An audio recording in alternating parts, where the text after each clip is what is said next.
ایک دفعہ ایک بیوہ عورت حضرت داؤد علیہ السلام کے پاس آئی اور کہنے لگی کہ اللہ کے نبی، آپ کا رب انصاف کرنے والا ہے یا پھر ظالم؟ حضرت داؤد علیہ السلام نے فرمایا کہ عورت تمہیں کیا ہوا ہے؟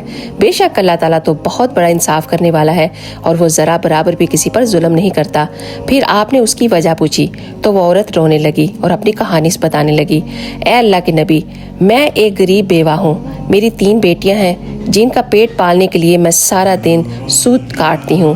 کل میں نے بڑی ہی محنت سے سوت کاٹا اور اسے ایک لال کپڑے میں باندھا تاکہ اسے بازار جا کر بیچ سکوں اور اپنی بیٹیوں کے لیے کچھ کھانے کا سامان لے کر آ سکوں۔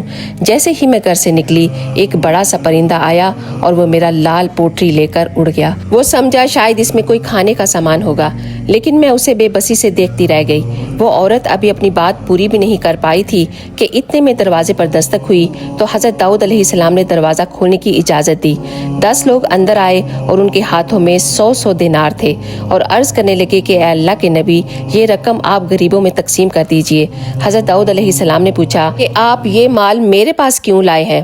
اور ان لوگوں نے بتایا کہ اللہ کے نبی، ہم ایک کشتی میں سفر کر رہے تھے، اچانک ایک زوردار طوفان آیا اور ہماری کشتی میں سوراخ ہو گیا اور کشتی ڈوبنے لگی اور ہمیں لگا کہ اب ہم سب مر جائیں گے۔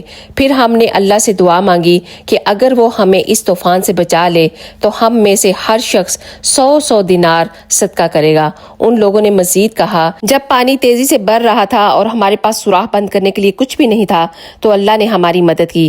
اچانک ایک بڑا سا پرندہ ہمارے اوپر سے گزرا اور اپنے پنجے میں پکڑی ہوئی لال پوٹری ہماری کشتی میں پھینک دی۔ ہم نے جلدی سے وہ پوٹری اٹھا لی، ان میں سے سوت تھا۔ ہم نے فوراً اس سوت سے سوراخ کو بند کیا اور پانی کو نکالنے لگے۔ تھوڑی ہی دیر کے بعد طوفان بھی رک گیا اور اللہ نے ہماری جان بچا لی۔ اب یہ وہ صدقے کی رقم ہے جو ہم آپ کے پاس لائے ہیں تاکہ آپ ان کو غریبوں میں بانٹ سکیں۔ یہ سن کر آپ نے اس بیوہ عورت کی طرف دیکھا اور فرمایا کہ اے عورت، تیرے لیے رب سمندر میں کاروبار کر رہا تھا اور تو اسے ظالم کہہ رہی تھی۔ پھر آپ نے وہ سارے دینار اس عورت کو دے دیے اور اسے کہا کہ اسے لے جاؤ، اسے اپنے لیے اور اپنی بیٹیوں کے لیے خرچ کرو۔